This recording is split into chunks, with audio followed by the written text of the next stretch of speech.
In the heart of the winter woods, where the trees stood tall like silent sentinels guarding ancient secrets, there lay a cabin nestled amidst the snow-covered pines. Its timbers were weathered, its windows frosted over, and its chimney exhaled thin tendrils of smoke into the crisp, cold air. This was the abode of Mr. Alexander Fairfax, a man of curious habits and elusive demeanor. It was a moonlit night when the events of our tale unfolded, casting eerie shadows upon the snow. A whispering wind danced through the branches, carrying with it the secrets of the forest. Inside the cabin, the fire crackled merrily, casting a warm glow upon the walls, adorned with hunting trophies and faded tapestries. On this particular night, the air inside the cabin was heavy with tension. Mr. Fairfax sat in his favorite armchair, his piercing eyes fixed upon the flames, lost in thought. A visitor was expected, a man by the name of Mr. Theodore Blackwood, whose arrival was long overdue. As the hours stretched on, the ticking of the grandfather clock echoed through the cabin like a solemn drumbeat. Outside, the woods seemed to hold its breath, as if anticipating the unfolding of a mystery. At last, a sharp rap at the door shattered the stillness of the night. Mr. Fairfax rose from his chair, his silhouette flickering against the walls as he made his way to greet his guest. With a creak, the door swung open, revealing the figure of Mr. Blackwood, his cloak dusted with snow and his face etched with weariness. "Forgive my tardiness, Fairfax," he said, his breath forming wisps of vapor in the frosty air. The journey through the woods proved treacherous tonight. Mr. Fairfax offered his guest a warm smile, though his eyes betrayed a hint of suspicion. "Come, Blackwood, warm yourself by the fire. I trust your journey was not in vain." As the two men settled into their chairs, the atmosphere in the cabin grew thick with intrigue. They exchanged polite pleasantries, yet beneath the surface lay a tension that seemed to simmer like the embers in the hearth. Hours passed, and the night wore on, the conversation drifting from trivialities to matters of grave importance. It was then that Mr. Blackwood broached the subject that had brought him to the cabin on such a bitter night. "I come to you, Fairfax, in search of answers," he began, his voice low and urgent. "There have been whispers in the village, rumors of foul play and dark deeds lurking within these woods." Mr. Fairfax's brow furrowed, though his expression remained unreadable. "And what, pray tell, do these rumors entail?" Mr. Blackwood leaned forward, his eyes ablaze with determination. "They speak of disappearances, of souls vanishing into the night without a trace.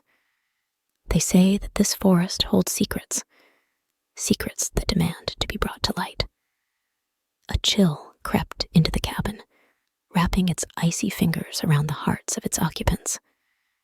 In the flickering firelight, shadows danced upon the walls, casting doubt and suspicion upon all who dared to tread within their grasp. For a long moment, silence hung heavy in the air, broken only by the distant howl of a lone wolf echoing through the trees. Then, with a steely resolve, Mr. Fairfax spoke, his voice cutting through the darkness like a knife. "You speak of shadows, Blackwood, of whispers in the night. But beware, for not all secrets are meant to be revealed." With that cryptic warning, Mr. Fairfax rose from his chair, his form towering like a specter against the firelit backdrop. His eyes gleamed with an intensity that sent shivers down Mr. Blackwood's spine. For in that moment, he glimpsed the depths of a darkness that lurked within the man's soul. As the night wore on, the conversation turned to lighter topics, yet the specter of suspicion lingered in the air like a bitter aftertaste. And then, as the clock struck midnight, a sound pierced the stillness of the cabin, a sound that sent a chill down Mr. Blackwood's spine. It was the sound of footsteps crunching upon the snow outside, approaching the cabin with purposeful intent. With bated breath, the two men listened as the footsteps drew nearer, their hearts pounding in unison like a drumbeat of dread. And then, without warning, the door burst open, revealing a figure cloaked in darkness, its features obscured by the shadows. In its hand, it held a lantern, its flickering light casting an eerie glow upon the scene. "Who dares trespass upon my domain?" thundered Mr. Fairfax, his voice ringing with authority. But as the figure stepped forward into the light, a gasp escaped Mr. Blackwood's lips, for he beheld a sight that chilled him to the bone. For there, standing before them, was none other than Mr. Fairfax himself, his face twisted in a mask of fury and betrayal. A stunned silence filled the cabin as the truth dawned upon Mr. Blackwood with a sickening realization.